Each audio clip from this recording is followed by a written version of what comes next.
11 tahun yang lampau atau menjelang 12 tahun yang lampau. Tapi setelah dibayar lunas oleh dia, sampai detik ini belum juga diterima apartemen itu. Nah, bahkan Mahkamah Agung memutuskan mereka itu adalah pengecoh. Pengusaha ini tak membandel karena egonya tinggi atau diduga psikopat. Dia membuat perkara baru dengan membuat laporan fitnah. Lucunya yang dilaporkan oleh pengembang, saya memalsukan perjanjian kawin saya sendiri. Yang dituduhkannya saja dari para penyidik, mereka tahu bahwa ini rekayasa. Jadi ini korban kejahatan menjadi tersangka dan DPO. Bayangkan seorang dokter hukum aja mengalami penjoliman yang luar biasa. 3, 2, 1, close the hordeng. Siap. Kembali lagi di Lembaga Bantuan UYA bersama saya Surya Utama, SIP Sarjana Ilmu Politik Universitas Indonesia. Dan sekarang di LBU Lembaga Bantuan UYA sudah ada Ibu Ike Farida, dokter ya. Dokter. Ike Farida, SH, LLM. Ya, Dan banyak. advokat juga. Advokat juga. Tapi advokat yang sekarang bermasalah dengan hukum Dan menjadi didampingi clean advokat. oleh advokat Kamarudin Simanjuntak. Kenapa? Masalahnya apa? Yang bisa Bang, diceritakan? Bang, Ya, jelaskan. silakan Bang Kamarudin. Jadi saya akhir-akhir ini agak sedikit menarik. Karena klien saya mulai daripada hakim tinggi, Ya. polisi, jaksa, dan para advokat juga. Jadi Iya. kalau dulu yang minta tolong sama saya itu biasanya adalah korbannya adalah rakyat dan atau pengusaha. Kalau sekarang lain. Yang meminta tolong saya itu sekarang banyak advokat. Ya. Minta perlindungan kepada advokat. Iya. Yang berikutnya di tahun 2012 yang lampau atau sekitar 11 tahun yang lampau atau menjelang 12 tahun yang lampau, dia ditawari 1 unit apartemen. Ditawari itu maksudnya apa? Ditawari untuk beli. dibeli oleh seorang marketing atau salesman Ya. dengan segala janji-janji dan iming-iming yang Ya. indah didengar. Maka beliau pun tertarik dan memberikan pembayaran berikut dengan identitas yang jelas, Ya. status yang jelas, sudah berkeluarga atau menikah. Kemudian ditawari lagi dan didesak untuk membayar lunas saja Ya. karena harga akan naik. Ya. Karena uangnya ada, Iya. maka Ibu Dr. Ike Farida ini juga melunasi Bayar lunas. lunas. Apartemennya udah jadi apa masih baru dibangun? Sudah Sudah jadi. jadi. Sudah jadi. Sudah dihuni. Sudah dihuni, Iya. yaitu 12 tahun lampau atau 11 tahun lampau. Ya. Tapi setelah dibayar lunas oleh dia, sampai detik ini, malam ini, belum juga diterima apartemen itu. Nah, di 12 tahun lalu udah bayar lunas, belum Sampai diterima. detik ini belum diterima. Masalahnya apa? Pertama dipersoalkan, ibu tidak bisa menerima apartemen ini walaupun sudah kami terima uangnya lunas karena ibu menikah dengan orang asing. Itulah dalilnya. Jadi Loh, karena dia so wanita, what? karena dia wanita Indonesia menikah dengan pria asing, dikatakan tidak bisa menerima apa yang sudah dibayar. Tunggu, warga negara ibu apa? Indonesia. Indonesia. Indonesia. Bisa pakai nama ibu kan? Harusnya Iya. bisa. Nah, Iya. jadi dia pakailah pasal 21 Undang-Undang Nomor 5 Tahun 1960 tentang Undang-Undang Pokok-Pokok Agraria tentang asas nasionalitas. Iya. Kemudian ibu ini menegur atau mengingatkan bahwa sistem hukum Indonesia tidak seperti itu lagi. Bahkan warga negara asing pun sudah bisa memiliki hunian di Indonesia. Artinya banyak apartemen kondominium yang sudah diberikan kepada warga negara asing Iya. dengan jangka waktu tertentu. Nah, tetapi orang itu tetap tidak mau menyerahkan unit apartemen itu. Oke, orang ini apa nih? Marketing berarti? Tentu Pengembangnya. tanggung jawab daripada pengembang atau Developer. ya. Nah, kemudian mereka ini berperkara ke pengadilan untuk menempuh haknya atau Iya. mendapatkan haknya. Dan berdasarkan putusan Mahkamah Agung di tingkat peninjauan kembali ke Herjening atau upaya hukum luar biasa, Mahkamah Agung memutuskan ibu ini berhak. Berhak. Oke. Bahkan Mahkamah Agung memutuskan mereka itu adalah pengecoh. Artinya sudah terima uangnya harusnya serahin Iya, haknya. unitnya. Hak ibu, iya. Itu di tingkat Mahkamah Agung pada tataran PK. Ibu ini juga menguji ke Mahkamah Konstitusi Ke MK. tentang peraturan yang dimaksud itu. berdasarkan putusan Mahkamah Konstitusi yang bersifat final dan binding, ibu ini berhak. Tetap juga berhak menang. Artinya sudah diuji di Mahkamah Agung, diuji pula di Di Mahkamah MK. Konstitusi. Ibu ini sebagai wanita Indonesia, warga Indonesia berhak. Kemudian selain itu diuji juga oleh Menteri ATR BPN. Oke. Di sana ada surat jawaban mengatakan ibu ini berhak untuk unit apartemen itu. Kemudian Kementerian Hukum HAM, CQ, Direktorat Jenderal Hak Asasi Manusia menyatakan ibu ini berhak. Dan lembaga-lembaga terkait lain termasuk Pemda DKI. Tetapi yang terjadi, pengusaha ini tak membandel, tidak mau memberikan. Malahan kemenangan ibu ini di tingkat PK justru dibuat menjadi bahan laporan kepada polisi. Apa dasarnya? Laporannya, ibu ini dilaporkan memberi sumpah palsu atau memberi sumpah ketika mengajukan PK katanya di Pengadilan Negeri Jakarta Selatan. Padahal ibu ini tidak pergi ke Jakarta Selatan. Tidak ada sidang oleh ibu ini karena dia menguasakan kepada pengacara lain atau pekat lain untuk mengurus perkaranya. Dan tidak ada pula sidang online. Artinya ibu ini tidak bersumpah. Tapi dasar orang itu karena egonya tinggi atau diduga psikopat, dia membuat perkara baru dengan membuat laporan fitnah. Dan anehnya atau ajaibnya langsung pula ditindaklanjuti oleh Polda dan langsung ditetapkan dia sebagai tersangka memberi keterangan palsu atau membuat sumpah palsu. Sekarang ibu tersangka. Dia tersangka sumpah palsu pasal 242 KUH pidana dan ditetapkan pula DPO ketika ikut suami ke Jepang. Dengan kadang Jepang, kadang Indonesia. Nah, padahal pulang kampung ya. Akhirnya setelah dia terus memohon untuk dilakukan pemeriksaan apa itu by online, tapi kriminal umum tidak mau, sedangkan kriminal khusus melayani online dan kriminal umum juga untuk perkara lain melayani online. Maka ibu ini meminta tolong ke saya melalui stafnya atau melalui partnernya. Maka saya bersurat kepada kepala kepolisian. Saya akan membawa dia dari Jepang atau mengundang dia dari Jepang. Tetapi hapuskan tersangkanya dan DPO-nya. Karena dia tidak pernah memberi sumpah dan tidak pernah bersumpah sampai detik ini. Saya katakan mana buktinya dia bersumpah. Karena dia tidak pernah bersumpah.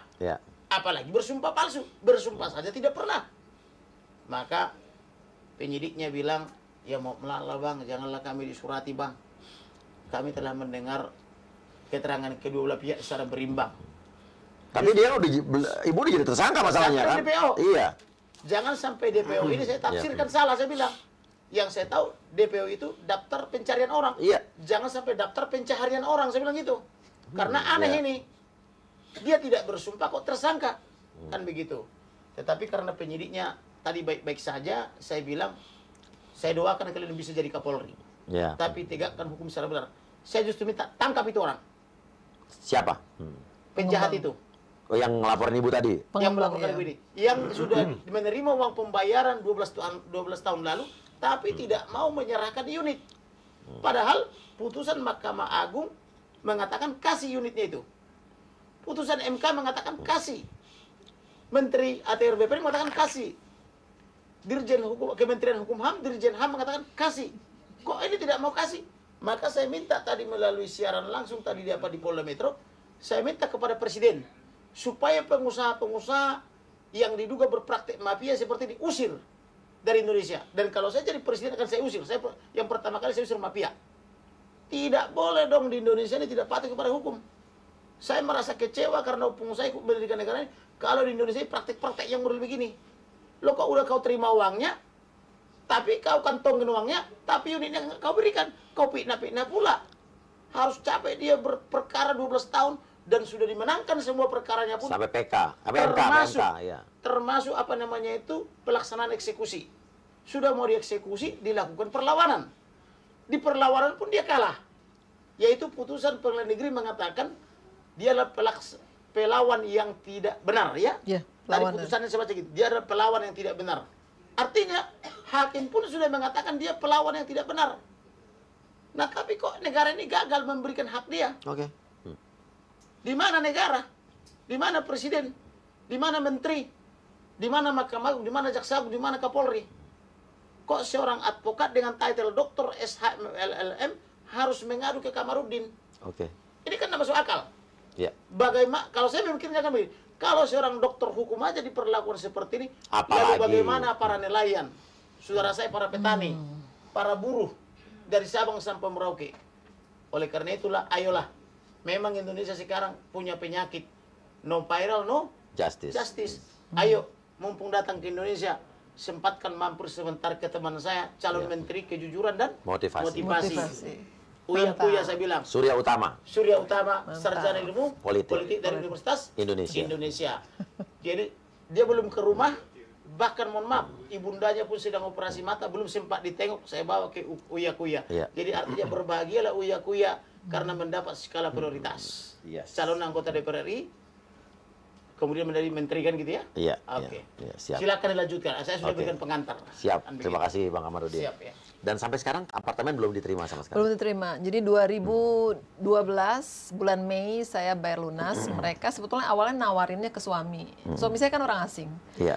Dan itu sudah berkali-kali karena orang Jepang kan sangat teliti ditanya, apa ada orang asing yang lain di sini tinggal di sini? Ada. Orang mana saja gitu. Terus siapa yang mau beli? Istri saya. Jadi saya yang mau beli.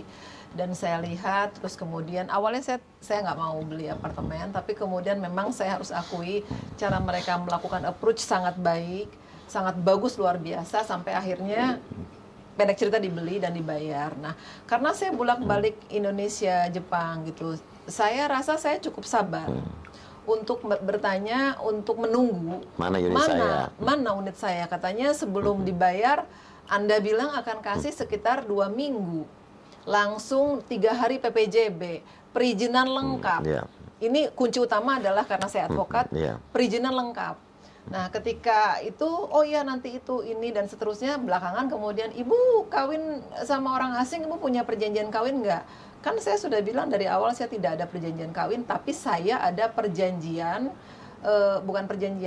pernyataan dari suami yang menyatakan bahwa dia menolak seluruh hak dari perkawinan. Jadi semua keren ya, bagus itu tuh. di dalam di hadapan notaris, kita berdua menghadap notaris terus menyatakan bahwa ada tuh surat itu. Ada dan ya.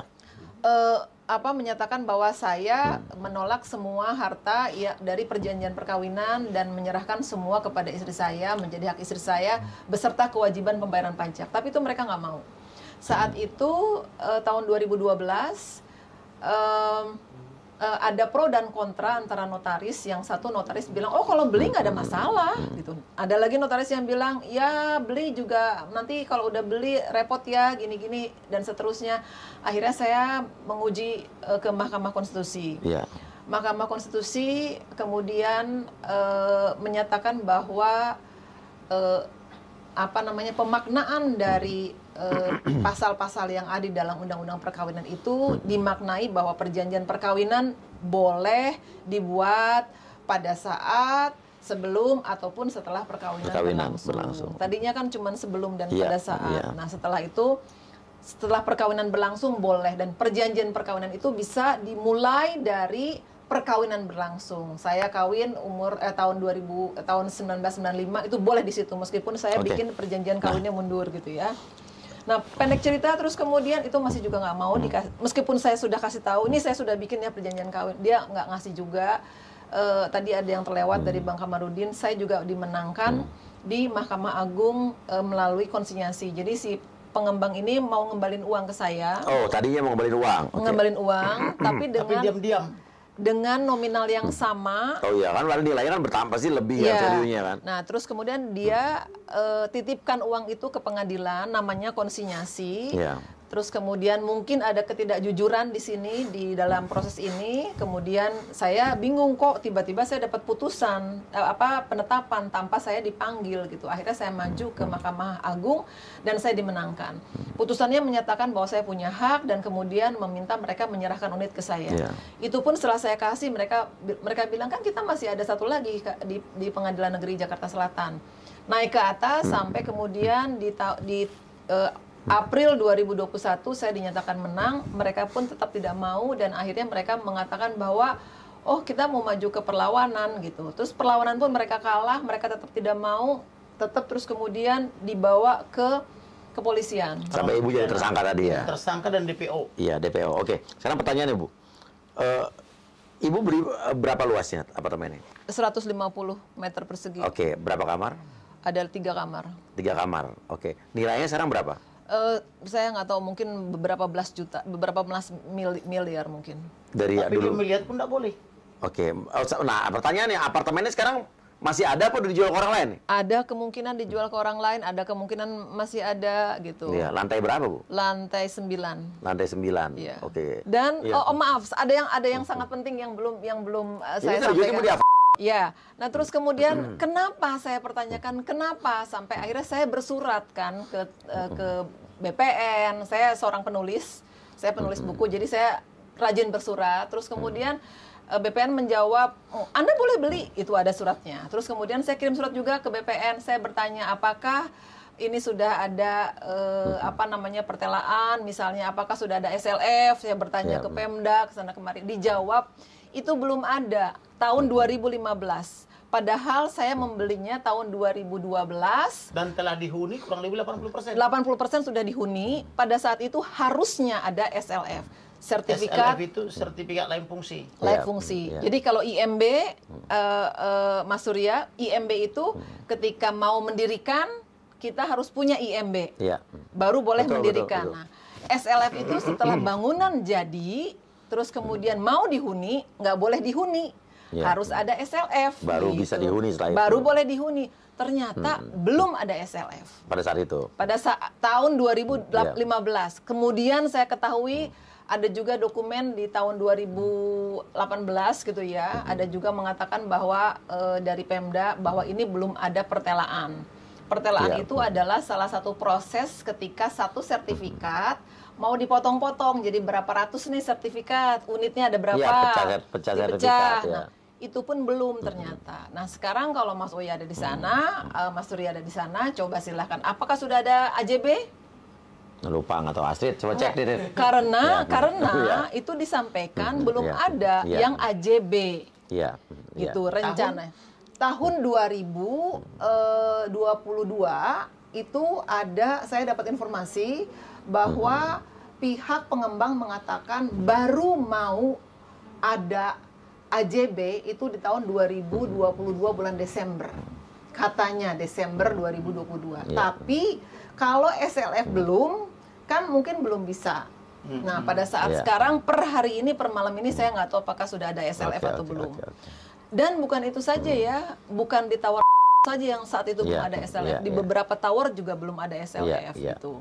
Oke. Jadi ini korban kejahatan menjadi tersangka dan DPO. Nah, inilah tanggung jawab Presiden sebagai kepala negara.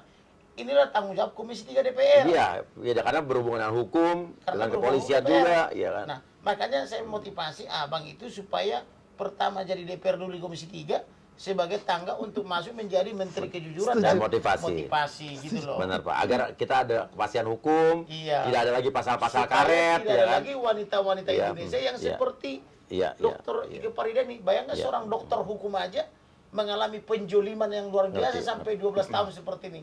Lalu bagaimana dengan masyarakat, Yang biasa. saudara saya yang lain, Ya. yang petani, yang nelayan, yang buruh, kan begitu. Iya.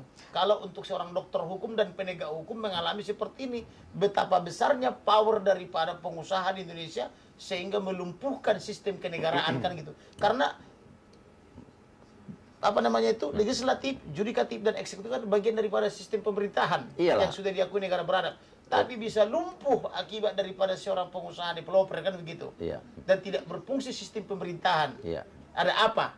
Nah, inilah yang menjadi PR bagi kita supaya ke depan mafia tidak boleh lagi mengatur-ngatur kehidupan iya, betul, tata setuju. kenegaraan kita kan begitu. Bila perlu mafia kita usir kan begitu. Setuju, Pak. Iya. Dirjen HAM Ya. itu sudah bersurat ke Kapolda dan mengatakan bahwa untuk kasus ini tolong dihentikan. Ya. Sudah ada dari Dirjen HAM, sudah rekomendasi. Tapi tidak Direkomendasikan. diindahkan. Wow. Itu sudah berbulan-bulan dan saya dijadikan sebagai Ini tersangka. Polda Metro Jaya ya? Polda Metro Jaya. Oke, mungkin Kapolda Metro Jaya Pak Fadil mungkin bisa jadi perhatian juga. Siap. Bisa di Udah saya surati. Iya, iya, iya. Tapi lucunya Ya. yang dilaporkan oleh pengembang itu bahwa saya memalsukan perjanjian kawin saya sendiri. Oh, bisa sejauh itu ya? Jadi maksud saya bikin perjanjian kawin dengan suami nih. Iya.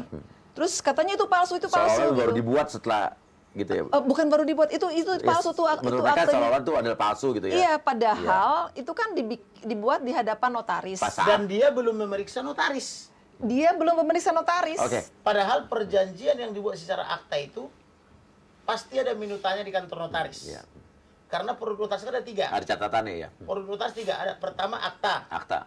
yang kedua legalisasi, Iya. yang ketiga watermarking. Iya. Kalau di tataran akta yang paling tinggi, itu pasti ada minuta di kantor notaris. Iya.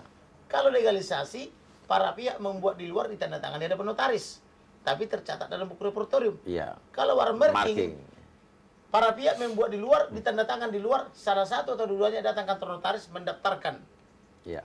Nah, untuk legalisasi dan watermarking tidak ada minuta di kantor notaris, tapi dicatat dalam buku repertorium. Iya. Tapi kalau akta, tataran paling tinggi produk notaris dan paling sahih, kok berani-beraninya menyatakan itu palsu, tanpa iya. meminta keterangan notaris. Betul, betul. Kan ajaib. Nah, inilah saya bilang kalau power pengusaha lebih besar daripada power pemerintah gitu. Iya. Tapi Bang, notaris itu sudah bikin pernyataan dan Bahwa? sudah kirimkan ke Kapolda, ke penyidik ya, bahwa itu betul Perjanjian aktanya. asli. Bukan ya? palsu kan gitu. Iya, Ya, itu ya udah, asli. cukup. Itu Iya. Udah simpel. Tetapi Iya. karena pesanan pengusaha ini, Iya. ini low by order, tetap dibilang ini tersangka.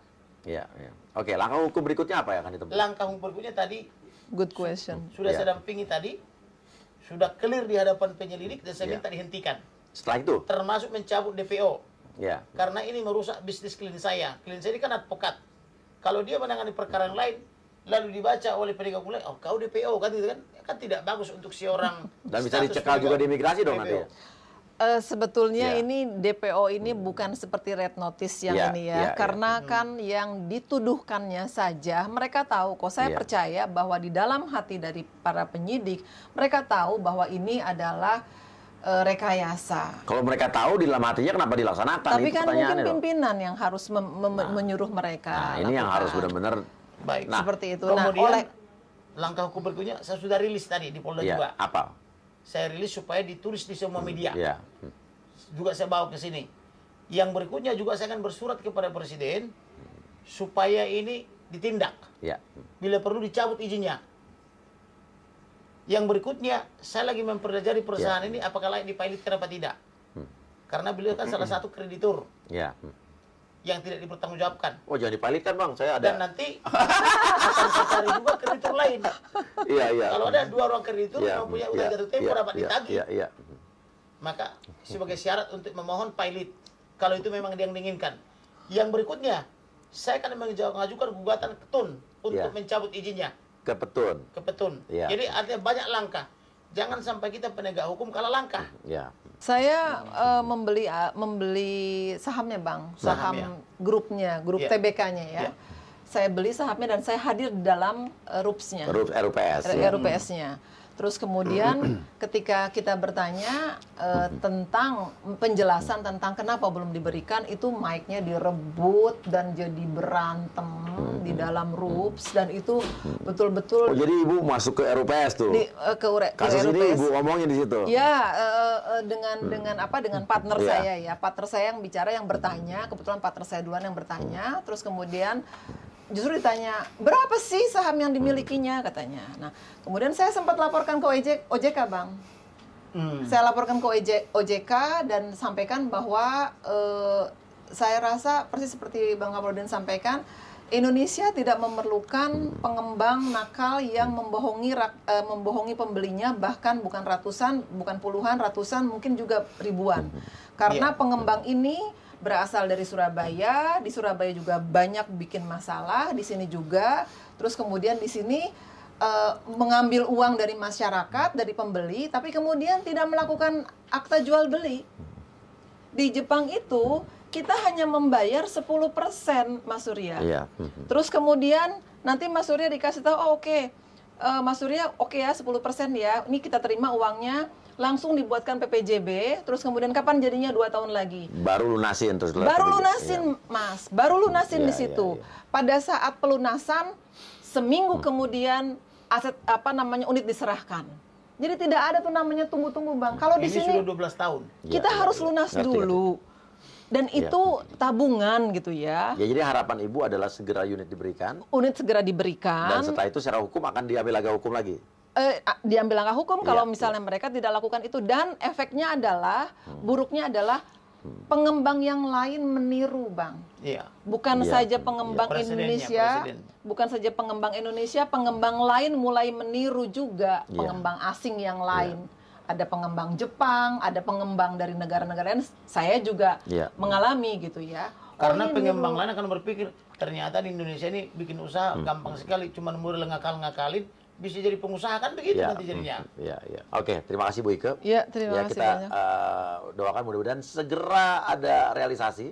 Betul. Ya, dan setelah podcast ini mungkin bisa dilihat dari pihak-pihak yang terkait, dari kepolisian juga bisa dilihat, Ya. dari pihak pengembang juga bisa lihat, semoga ada jalan tengahnya.